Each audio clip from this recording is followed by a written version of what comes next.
Evangelho de Lucas, capítulo 11, versículos de 45 a 54. Então, um dos doutores da lei, tomando a palavra, disse-lhe: Mestre, falando assim, também nos ofende a nós. Jesus respondeu-lhe: Ai de vós também, doutores da lei, porque carregais os homens de pesos insuportáveis, e vós, nem com um dedo vosso, tocais a carga.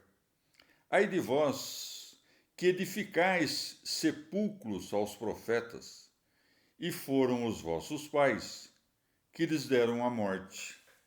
Por certo, dais a conhecer que aprovais as obras de vossos pais, porque eles os mataram e vós edificais os seus sepulcros. Por isso disse a sabedoria de Deus: Mandar-lhe-eis profetas e apóstolos, e eles darão a morte a uns e perseguirão outros, para que a essa geração se peça conta do sangue de todos os profetas derramado desde o princípio do mundo, desde o sangue de Abel até o sangue de Zacarias, que foi morto entre o altar e o templo. Sim, eu vos digo que será perdida conta disso a esta geração. Ai de vós, doutores da lei, que usurpastes a chave da ciência, nem entrastes vós, nem deixastes entrar os que queriam entrar. Dizendo-lhes eles essas coisas, começaram os fariseus e doutores da lei a insistir fortemente e a importuná-lo com muitas perguntas, armando-lhe laços e buscando ocasião de lhe apanharem da boca alguma palavra para o acusarem. Palavra da salvação. Comentário Lucas 11, de 45 a 54. São Beda. Pobre consciência que, ouvindo a palavra de Deus, se sente ofendida e, lembrada da punição dos infiéis, sempre pensa que estará entre os condenados.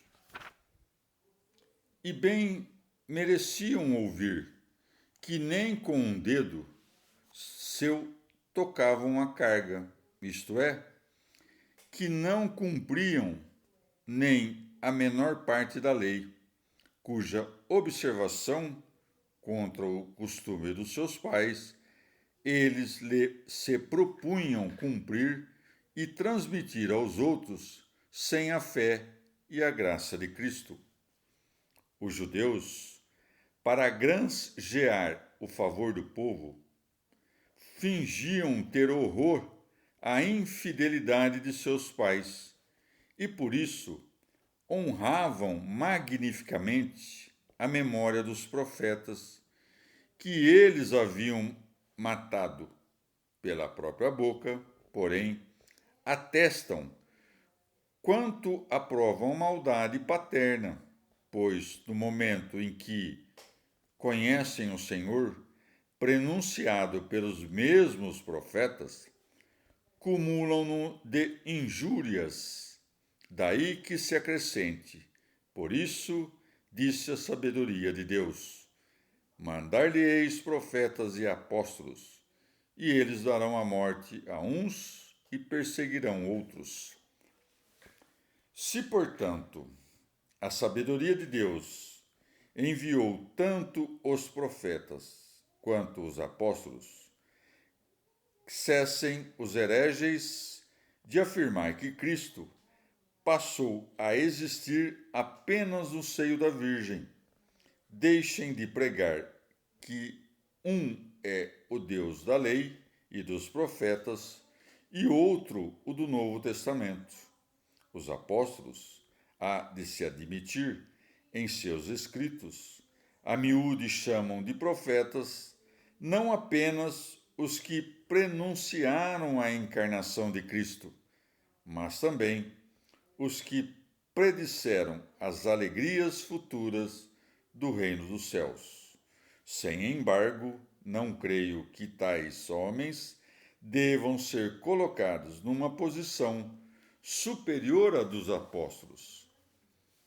Pergunta-se como é possível que a conta do sangue de todos os profetas e justos seja pedida de uma só geração de judeus, tendo em vista que muitos santos, ou antes ou depois da encarnação, foram assassinados por outros povos.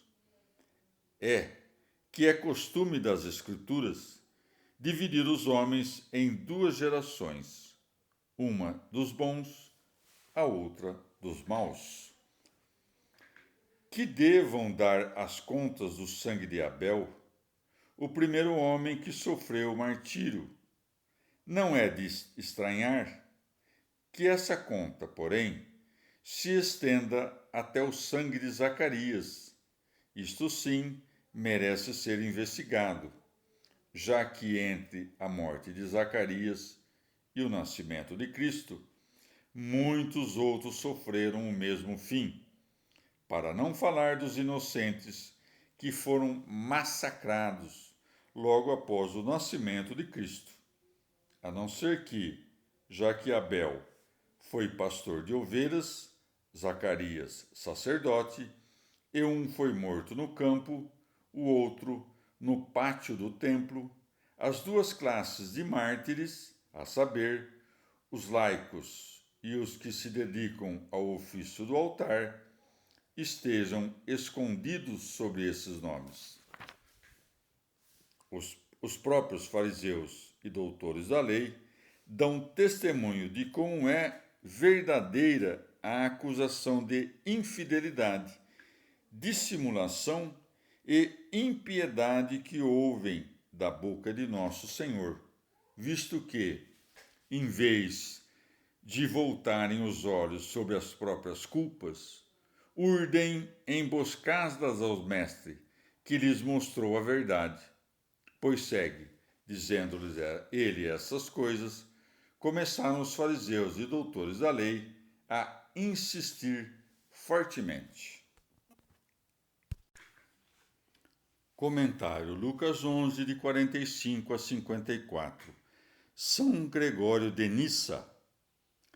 Há muitos assim também hoje em dia, juízes severos do pecado alheio, porém fracos atletas de Cristo, legisladores inflexíveis, mas falhos observadores, homens que nem se aproximam da vida honesta, nem chegam sequer a tocá-la, mas que a exigem impiedosamente dos seus súditos. Alguns dizem que Zacarias, pai de João, porque previra, pelo espírito da profecia, o mistério da intocável virgindade da Mãe de Deus, não a retirou da parte do templo destinado às virgens, para mostrar que estava no poder do fundador do mundo manifestar um novo tipo de nascimento, que não tirava da mulher a força do celibato. Este espaço, consagrado às virgens, ficava entre o altar e a parte do templo que continha o altar de bronze, e por causa disso o mataram ali.